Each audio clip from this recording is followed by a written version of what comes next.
ఒక మహారాజుగా ఇప్పుడు నేను మీ ముందుకు రాలేదు. కేవలం మీ పుత్రునిగా మిమ్మల్ని సంప్రదించాలనే కోరికతో వచ్చాను.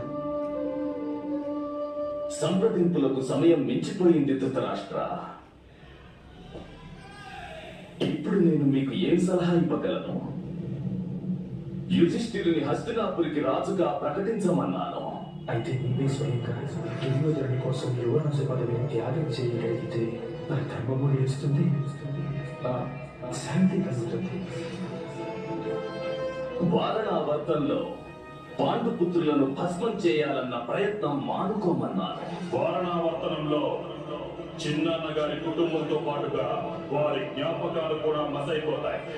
వారిని ఇంద్రప్రస్థంలో సుఖంగా ఉండనివ్వమన్నాను. అవసరం ఇంద్రప్రస్థంపై ఆక్రమణ చేయండి, కానీ అగ్నిస్నానం చేసే ఆలోచన వదిలివేయకుండా ఇప్పుడు నేను వారిని పరాజితులు చేయడమే కాదు పితృదేవా, వారిని నేను పరామర్శించాలి. ద్యూత సభకు సన్నాహాలు నిలిపివేయమన్నాను. శాస్త్రాలు శస్త్రాలతో పాటుగా యూదులు కూడా శత్రువుల లక్షణమని ఒప్పుకుంటావు కదా. ఇందుకోసమే నా పుత్రుడు దుర్యోధనుడు ఈ జూత విరోధాన్ని ఏర్పాటు చేశాడు. ద్రుపద పుత్రిని